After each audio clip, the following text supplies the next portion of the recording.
여러분 안녕하십니까. 책사TV 책사입니다. 오늘 본연의 컨텐츠를 또 올리게 되어서 기분이 좋네요. 물론 그렇다고 제가 격투기 컨텐츠를 비하하거나 아니 가볍게 여기는 건 절대 아닙니다. 격투기 컨텐츠 좋아하는데 원래 책사 본연의 컨텐츠는 지략, 분석, 예측, 책략 이런 거겠죠. 예. 그래서 오늘 분석을 말씀드리자면 제목에서도 말씀드렸다시피 아무도 말해주지 않는 처세술입니다.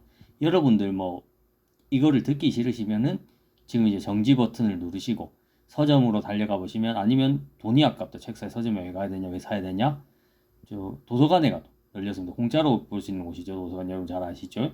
그럼 처세술 책은 정말 많을 겁니다. 예. 최소 수십 권 이상 있을 겁니다. 거기서 이제 골라서, 그런데 책사가 놀라운 점이 처세술 책들이 말하는 점들이 다 똑같다는 겁니다. 내용이. 그래서 이제 책사는 막 그거 보면서 웃음이 나기도 하고 어이가 없기도 하고, 무조건 원리 원칙대로만 다 하면 된다.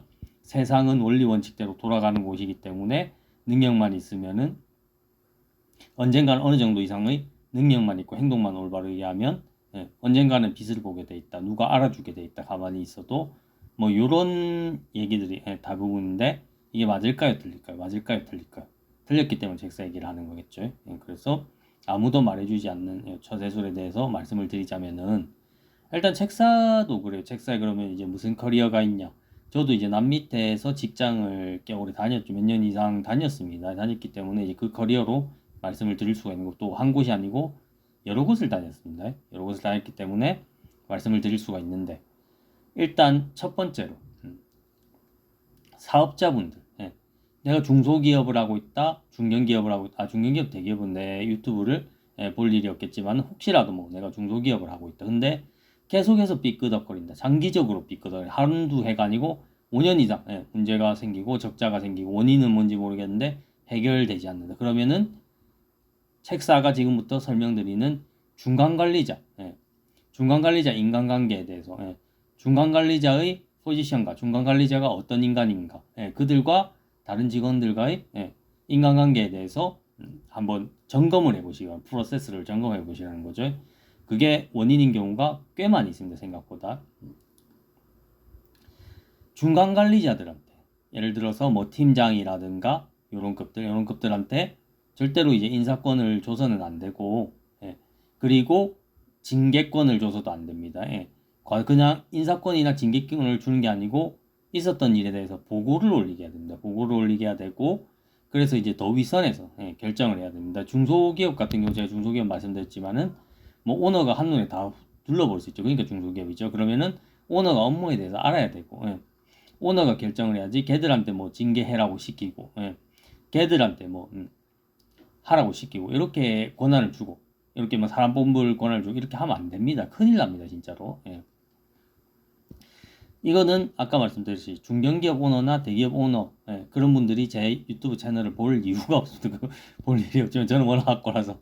근데 이제 그것도 마찬가지입니다. 사람이 이제 적은 회사, 사람이 많은 회사, 규모가 큰 회사, 자본금 규모가 큰 회사, 자본금 규모가 작은 회사, 그리고 연매출이 많은 회사, 적은 회사, 순수익이 많은 회사, 적은 회사 다 똑같으며, 시장 점유율이 높은 회사, 낮은 회사 다 똑같습니다.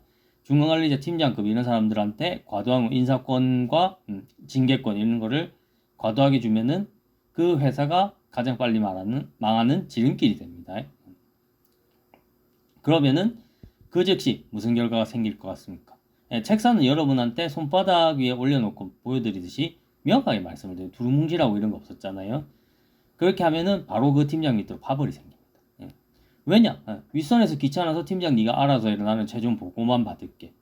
바로 파벌이 생기잖아요. 그리고 거기다가 권한, 뭐 인사권하고, 귀찮으니까 뭐 인사권하고 징계권을 팀장한테 주는 거잖아요. 그래서 인사권하고 징계권까지 팀장한테 주는 거다.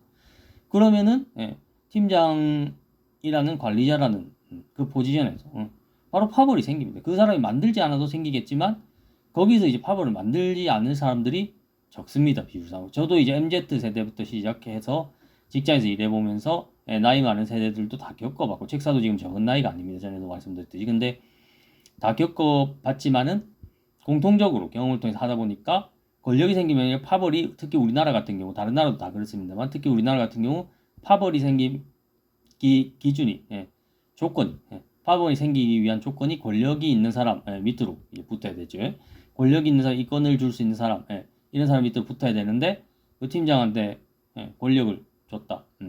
파벌이 안 생길 이유가 거의 없습니다. 거의 생깁니다.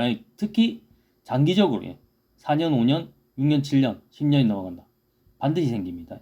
그래서 절대로 하면 안 된다는 겁니다. 관리자급, 팀장급한테는 인사권, 징계권 이런 걸 주면 안 되고 보고 절차를 밟아서 오너나 이런 사람들한테 보고를 해야 되고, 그리고 오너는 명확하게 그 사람의 말을 다 믿지 말고 관리자의 말을 다 믿지 말고 명확하게 객관적 근거에 따라서 상황을 판단해야 됩니다. 그 사람의 말을 믿는 순간 그 사람이 완전히 망쳐놓습니다. 중간 관리자가 회사 하나를 집어삼키는 건 중소기업의 경우에는 가능할지도 모르겠지만 중견기업이나 대기업은 솔직히 불가능하죠. 근데 중소기업 같은 경우 심하면 집어삼킬 수도 있습니다. 그래서 자신이 재산을 지키고 싶으시다. 자신 사업을 지키고 싶으시다. 절대로 중간 관리자한테 일체의 인사권이나 일체의 징계권을 주면 안 돼요. 보고권만 주게 해야 돼요. 객관적 사실에 의해서 보고권만. 그리고 그 중간 관리자의 말을 절대로 다 믿으면 안 됩니다. 믿으면 안 되고 객관적 근거에 의해서 중간 관리자도 얼마든지 거짓말을 할 수 있고 허위 사실을 말할 수 있고 잘못 말할 수 있다는 그러한 가정하에서 객관적인 근거하에서 다시 판단을 해야 됩니다. 무슨 말인지 아시겠습니까? 완전 백지 상태에서 판단 양쪽을 두고서 공정한 정의 여신의 눈 가리고 이제 천칭 아시죠? 그런 것처럼 공정하게 판단을 하지 않으면은 자신이 힘들어 일구어 놓은 것들 한순간에 다 날아갈 수 있습니다. 세상은 아름다운 유토피아가 아닙니다. 처세술 책에 나오듯이 공정하게 하면은 얼마든지 불공정한 상황과 사기와 기만과 그런 억지와 약육강식의 논리를 이기고 올라갈 수 있는 유토피아가 아닙니다. 처세술 책들은 다 틀렸어요. 시중에 나온 처세술 책들은. 그래서 책사가 아무도 말해주지 않는 실전 처세술을 영상을 찍어서 올리는 겁니다. 시청해주셔서 감사합니다.